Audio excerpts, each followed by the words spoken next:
पूर्वत्र। इथे आहे काळांचे प्रकार। काळ मतलब टेन्स, बरोबर ना? तर मराठीत वर्तमान काळ, भूतकाळ आणि भविष्यकाळ, बरोबर की नाही?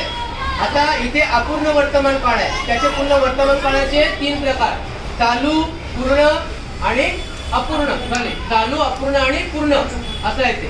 तर ह्या प्रकारे वाक्य आहे सगळी। तुम्हाला जेव्हा वेळ मिळेल तेव्हा तुम्हाला अडचण असेल तेव्हा तुम्ही इथे यायचं आहे, बरोबर की नाही? कोणकोणते काळ आहेत मग 3 प्रकार? भूतकाळ म्हणजे वर्तमान काळ, भविष्यकाळ आणि भूतकाळ। वर्तमान काळाचे 3 प्रकार, भूतकाळाचे 3 प्रकार आणि भविष्य काळाचे एकच प्रकार आहेत, फक्त एकच प्रकार, ठीक आहे? त्याच्या प्रकारची वाक्य आहेत, त्याला खूप पाठीमागे। आता इथे बघा समानार्थी शब्द। समानार्थी मतलब क्या होता है? सिनोनिम, मतलब त्याच अर्थाचा दुसरा शब्द, त्याला समानार्थी। आता इथे बघा शहरला काय आहे? नगर। आईला काय आहे? माता। डोंगरला काय आहे? पर्वत, म्हणजे पर्वतला डोंगर आहे। पानला काय? पर्ण, बरोबर की नाही? आता सदैव म्हणजे नेहमी, सतत, ऑलवेज ज्याला म्हणतो आपण। चला पुढे वाक्प्रचार बघा। वाक्प्रचार, वाक्प्रचार म्हणजे काय? फ्रेज ज्याला म्हणतो आपण। आता इथे काही खालील वाक्प्रचारांचा अर्थ समजून वाक्यात उपयोग करायचा आहे, मीनिंग पण सांगायचे आणि वाक्यात उपयोग पण करायचा आहे। इथे बघा आ वाचणे म्हणजे आश्चर्यचकित होणे, हम बोलते सरप्राईज बोलते हम, बरोबर की नाही? आता आ वाचणे म्हणजे आश्चर्यचकित होणे। वाक्य काय? काश्मीरचे निसर्ग सौंदर्य पाहून स्मिताने आ वाचला, बरोबर? तर अशा प्रकारचे हे वाक्प्रचार आहे आणि त्या वाक्प्रचाराचा अर्थ सांगितलेला आहे आणि त्याचं काय सांगितलेलं आहे? वाक्यात उपयोग केले। चला पाठ करू, चला चलो और पीछे चलो, चलो बेटा पीछे, चलो पीछे। अच्छा, आता इथे बघा वाक्यांचे प्रकार आहेत। वाक्य मतलब क्या होता है? सेंटेन्स, बरोबर की नाही?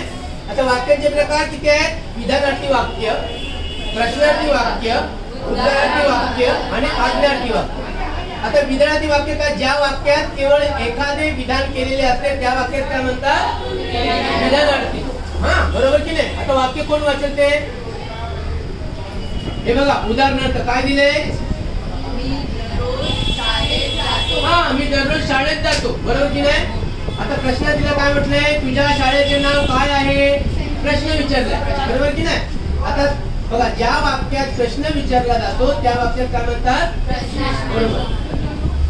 आता उद्गारार्थी वाक्य बघा, ज्या वाक्यात भावनांचा उद्गार असतो त्यात उद्गारार्थी म्हणजे काय? शाबास, खूप चांगले गुण मिळाले तुला। भाव आहेत ना, बाप रे किती मोठा अद्गर असं म्हणतो आपण, बरोबर? आता आज्ञार्थी म्हणजे काय? ऑर्डर, आपण दुसऱ्याला ऑर्डर देतो, बरोबर? पाणी आण, वाचन कर, अभ्यास कर, काम कर, असं। तर इथे काय? ज्या वाक्यात आज्ञा किंवा आदेश दिला जातो त्या वाक्यात काय म्हणतात? आता उदाहरणार्थ मुलांनो शिस्तीने वागा। चला पाठवून बाकी बैठो, यहाँ पे बैठो, तू भी बैठ बेटा। इधर देखो विरुद्धार्थी शब्द। विरुद्धार्थी मतलब अपोजिट वर्ड। हाँ हाँ, चांगली, राग, दिवस, गरीब, श्रीमंत।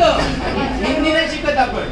सोपे, कठीण, अर्थ, अनर्थ, वर, खाली, सोय, गैरसोय, मंद, जलद, समाधान, असमाधान, पुढे, अशा प्रकारे, ठीक आहे?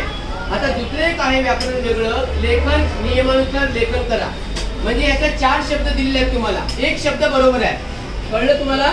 एक शब्द त्यातला बरोबर आहे तो ओळखायचा आपण। आता इथे बघा प्रवर्तक, प्रवृत्तक, प्रवृत्तक आणि प्रवर्तक। कोणता शब्द बरोबर आहे? पहिला शब्द प्रवर्तक म्हणून, ठीक आहे? असे शब्द ओळखायचे। आता दुसरे बघा प्रदर्शन, प्रदर्शन, प्रदर्शन आणि प्रदर्शन। तर पहिला शब्द, दुसरा शब्द, तिसरा शब्द बरोबर आहे प्रदर्शन म्हणून, बरोबर की नाही? आता हे बघा विविध, विविध, विविध, विविध, विविध, त्यातला हा शब्द बरोबर आहे, म्हणजे पहिला शब्द बरोबर आहे। अशा प्रकारे तुम्हाला शब्द ओळखायचे, जो करेक्ट शब्द आहे तो ओळखायचा आहे। 4 शब्द दिलेले असतील त्यातला पहिला शब्द म्हणजे एक असेल तो एक ओळखायचा। आता हे बघा अनेक शब्द समुदायाला एक शब्द द्या। आपण म्हणतो बटाटा, हळद, बेसन टाकून बनवलेला आहे तो असं म्हणतो का? त्याला एकच शब्द काय म्हणतो? बटाटेवाला। ज्याला दशानन आहे